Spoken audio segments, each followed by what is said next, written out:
Muslim and Christian parents unite in Canada against LGBTQ education. In an unusual display of solidarity, Muslim and Christian parents in Canada have been standing side by side protesting the inclusion of LGBTQ education in Canadian schools. These protests, united under a common cause, have become a regular sight in downtown Calgary, Alberta. Aziz Wadia, an Egyptian immigrant who is part of the protests, remarked on the unity he has found with Christian parents. When I came here 22 years ago, the Christians were the majority and I was a Muslim. They did not force the agenda to teach my kid Christianity. They respected my identity, even though they were the majority. Now, less than 1% of the population forced their agenda on every single one of us, he told the Star. The protests were organized by a group called YYC Muslims, gaining media attention in Calgary. Joe Schellenberg, a Christian parent who joined the protest last week, described the collaboration with Muslims as very sweet.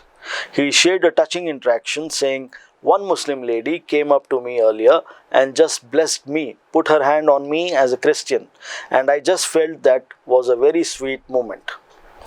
Tensions have been growing over the recognition and celebration of Pride events in schools across Canada.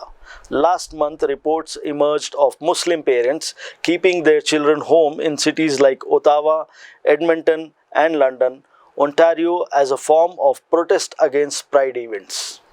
The issue has even drawn the attention of Canadian Prime Minister Justin Trudeau, who faced criticism from Muslim parents in Maryland for attributing Muslims' opposition to gender ideology and LGBTQ education to the influence of the American right wing.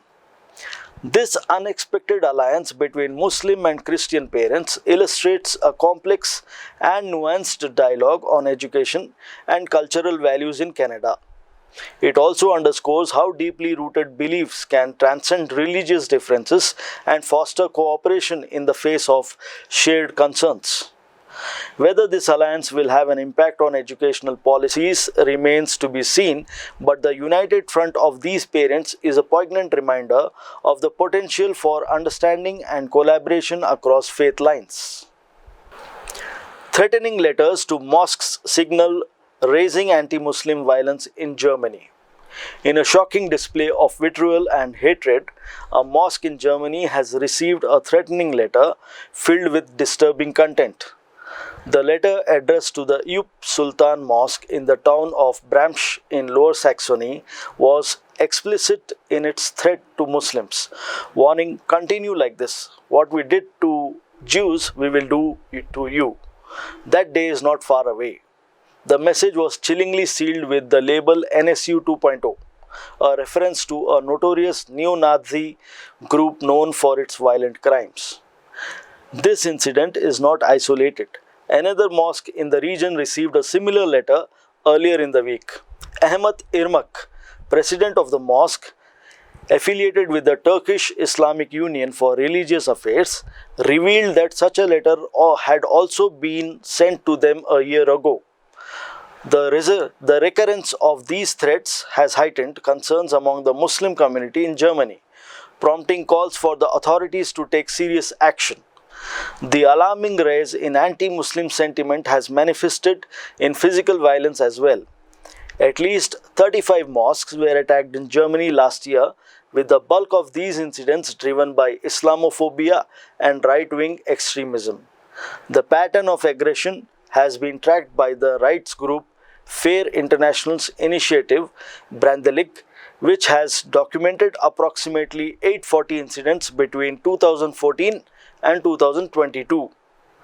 Germany's Muslims are not alone in facing this wave of hatred. The recent threats also follows a series of Quran desecration acts in Sweden and Denmark, which have elicited broad condemnation from the Muslim world. The situation reflects a broader trend of escalating intolerance and violence against minority communities in parts of Europe. While the threats themselves are deeply concerning, the growing frequency of such incidents and the normalization of hateful rhetoric poses a significant challenge to social cohesion, the rule of law, and the very values that democratic societies hold dear. The repeated calls for vigilance and a robust response from law enforcement and policymakers are more than justified.